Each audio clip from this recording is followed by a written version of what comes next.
Please be aware of the limits of integration, 1 to infinity.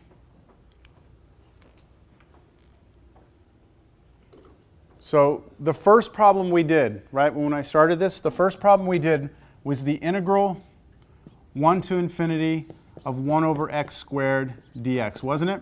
Yes. We said that that converged to 1, didn't we? Do you see that this is that? Yes. Do you see that p is 2? P is greater than or equal to 1? It converges. Now this doesn't tell you what it converges to, it just tells you it is going to converge. So 1 over x cubed will converge. 1 over x to the 10th power will converge. All right? 1 over x to the 1/2 will not. And the second example we did was this one. Right? And here, the power on this is 1. P is 1. And so this will... Oh, I did this wrong. Sorry. Do I have it right up there? Okay, good. Yes, thank you. Oops. Fix that.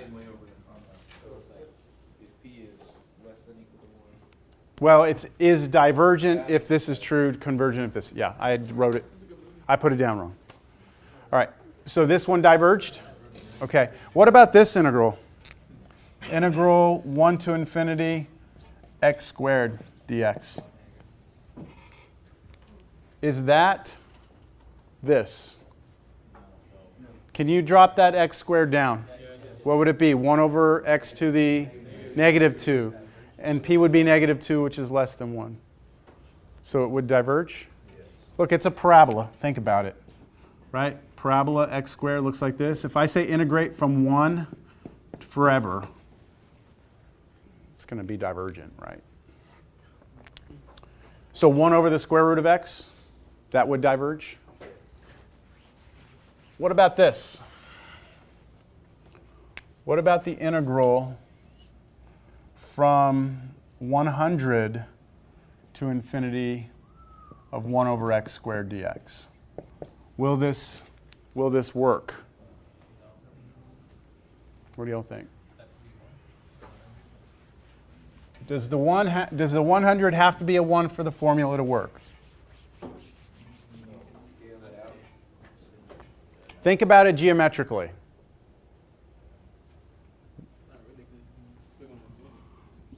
We're looking at the area from where to where?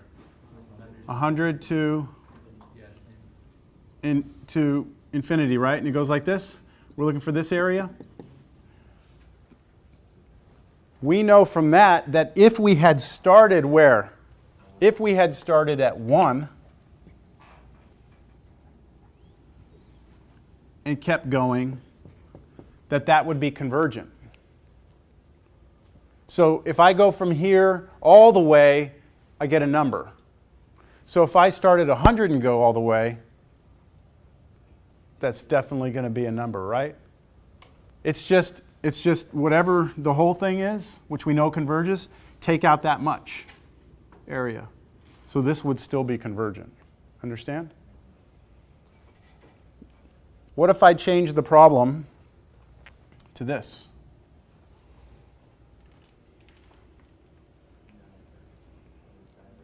So we know that from 1 to forever is divergent. Yeah? Would that mean that from 100 out would be divergent? It would still be divergent. Yes, it would. Because this is just a finite amount. And we know that the whole thing together is becoming infinite. So taking out a finite amount should not affect the fact that it's still infinite. Now, I'm not going to ask you these questions. I'm just asking you to think about this a little bit. Would it be fair How we doing? to answer that by saying that that's still x to the power of -1, which is less than 1, so therefore divergent? Or would we have to go into... It's where I started that I want you to pay attention to. Because if I do this, now what?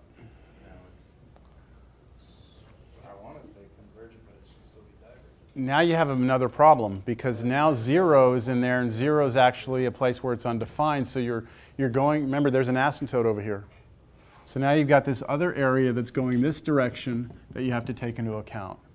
So that formula starts at 1 and goes to infinity. We're very careful to pick 1 so that we don't get that 0 in there. So the 100 was intentional, but it's not to say that any number would have worked. Okay, we good?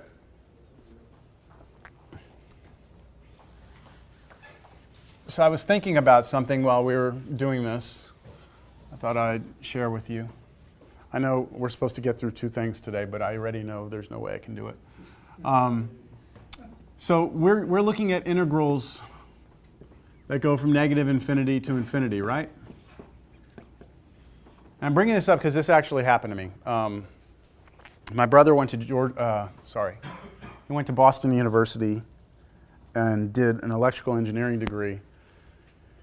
And he had a problem when he was in his classes in undergraduate, and he called me up because it was a math problem that he and his buddies couldn't figure out. And they were doing an integral on the entire number line like this, and they were trying to figure out what it was, right? They couldn't get it. So how many of you have heard of imaginary numbers? Yes, right? But we haven't really been exposed to them very well, right? We've kind of avoided them on purpose. And the reasons for that are, just because it takes 4 dimensions to visualize them, it's complicated. But I want everyone to understand that the imaginary numbers are actually very useful in mathematics, extremely useful. They are as useful as the real numbers are. They just get a bad rap because they call them imaginary. So from the beginning, you think that it's some made-up stuff, right? And that's because when they first found them, a lot of mathematicians thought it was just like, come on, you're just trying to stretch this thing out. It doesn't make any sense. But it turned out making sense. So, okay. We all know the numbers, right? Real numbers all live on a number line, right? Real numbers. Complex numbers are things like 3 plus 4i. You've seen that before? How about 5i? That's a complex number. -2 by itself is a complex number. It is. Because you could just say plus 0i, and now it's a complex number. Just the imaginary part of it is not there. So does that mean any number would be imaginary then too? All real numbers are complex numbers. Every real number that you've ever known actually lives in the complex numbers. Okay? So what we do is imagine that all your real numbers that you've always dealt with are right here, okay? They're all right on this number line. Now I'm going to create a second axis that's going to be my imaginary axis. So if I want to visualize this number, what I do is I go out 3, which is the real part of the number, then I go up 4, and this is the imaginary part, and I plot a dot. And that dot represents that imaginary number. And I can do that for all imaginary numbers. So like 5i is right here. Okay? -2, of course, is still -2. Right? And there are all your imaginary numbers. But it takes 2 dimensions in order for you to see them, right? With the real number, you only need 1 dimension. You with me? Okay. So when I'm in a real number system, and I give you a function, something like f of x is x squared, then we all graph this, don't we? And what you're doing is you're putting your input here and your output here, aren't you? So your input, let's say, is 1. It spits out 1. Your input is 2. Your output's 4, right? The reason you can do this is because to see the input, you need 1 axis. To see the output, you need a second axis. So you only need 2-dimensional space to see this, right?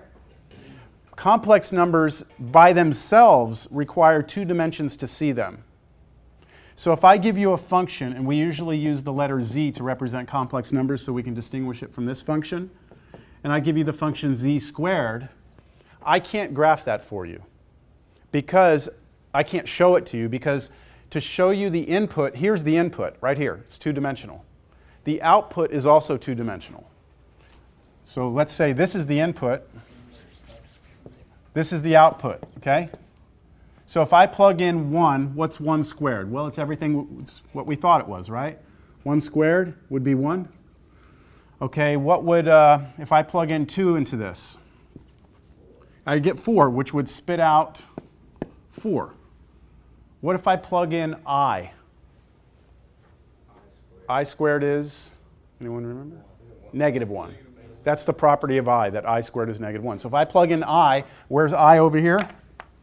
I is right here. That's 1I. No. No, that's the input. Remember, this is the input. My input's I, it spits out over here, -1, right there. See, in order for me to actually see the function all together in one place, I need 2 dimensions for the in, 2 dimensions for the out, right?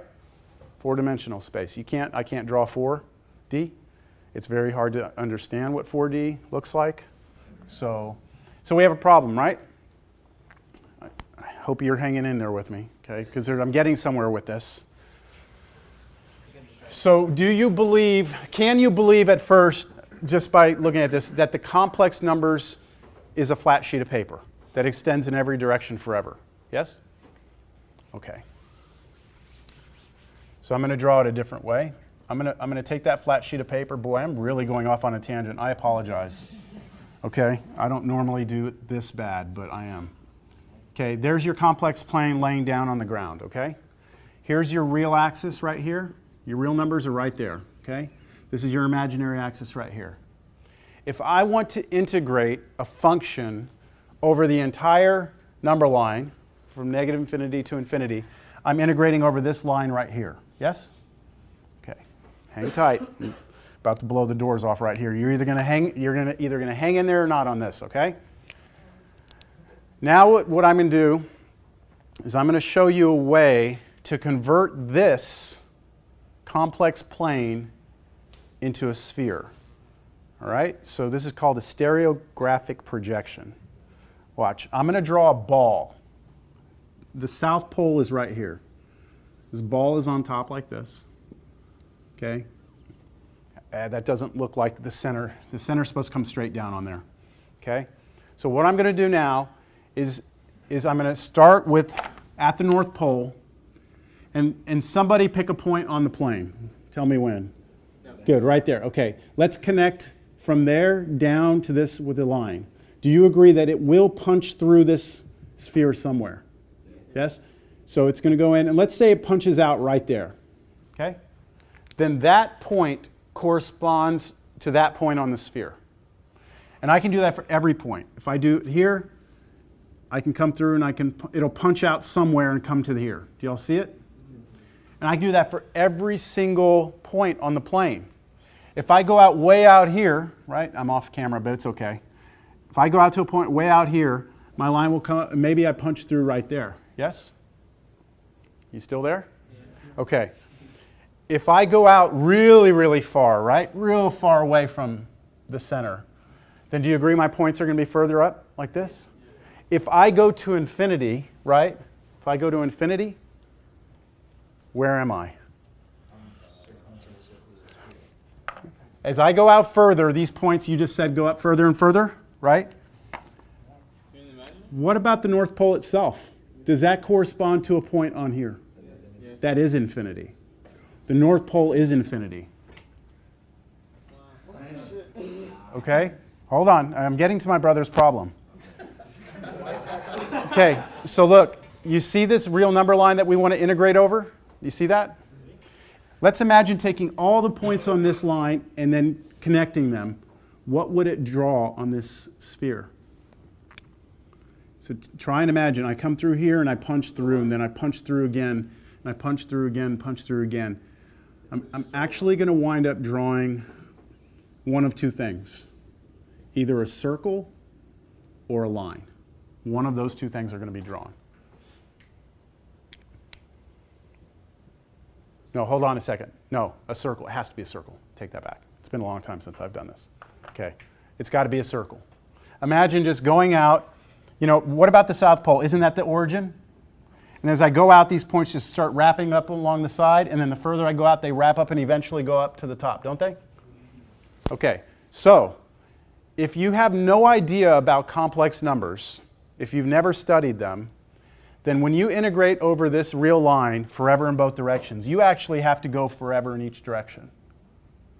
But if you know anything about complex numbers, then what you can do is you can take that number line, you can map it into the sphere, and it becomes a circle, and then what you're doing is you're integrating over a circle, which is something you do in Cal 3, sorry. You're integrating over a closed curve. And that's much easier to do. So what we did, when my brother called me, what I did is I converted his problem to a complex variable problem, integrated over the circle, and then converted it back to real, and then that gave the solution. So I don't know why I was thinking about that whenever I was looking at this, but the reason I wanted to mention it to you is because I think that imaginary numbers get a bad rap. They get this, there's perception from students that, you know, they're useless. It's just made up math. It's actually very powerful math. And if it's used the right way, it can take very hard problems and make them very easy. So it's kind of like, I don't know.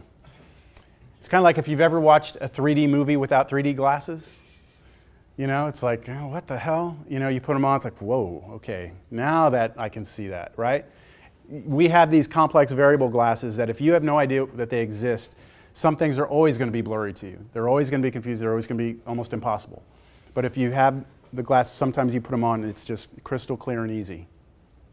And you just switch it back. Okay. Sorry. All right. Shall we proceed? Yeah, infinity is a point on a sphere. You like that? All right. So let's talk about the second type. Do we want to make an agreement right now that the test, which is when? Thursday. What are we going to do on Tuesday then? This? This? Okay, I'm going to come in on Tuesday and I'm going to do the second type. All right? I'm going to do type 2. Your test will not have type 2. Your test will only have type 1 on it. Understand? But that means on the homework assignment for this, I need to tell you what to focus on. Oh, there's not one. Who has their book? Let me give you your homework assignment. I'm going to cut you all loose early because I can't get into that stuff. I've already gone off the rails here with my... That's called a Riemann sphere, by the way. That's called a Riemann sphere. The same Riemann guy that did the sums.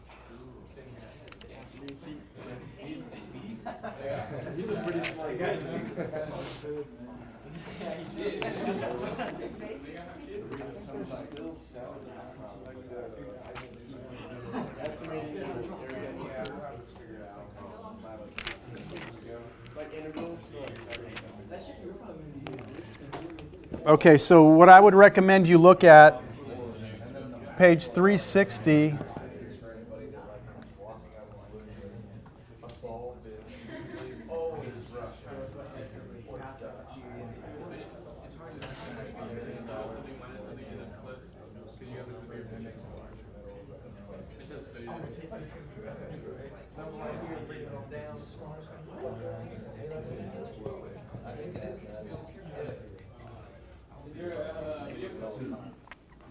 Video 4.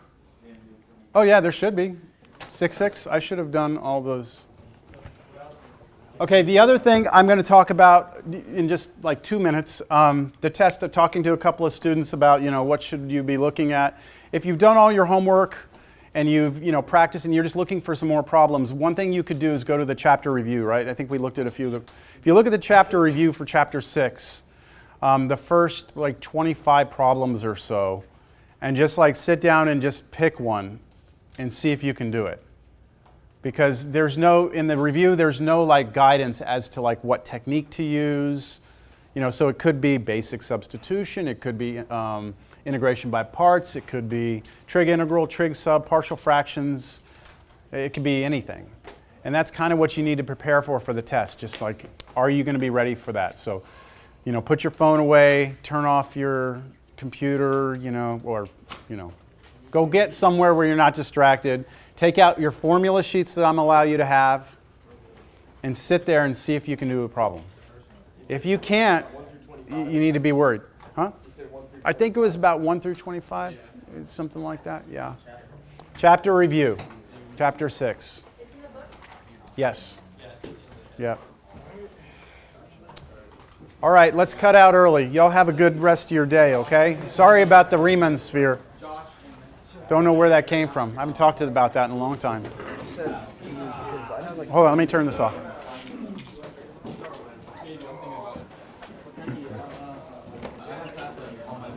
Let me get you.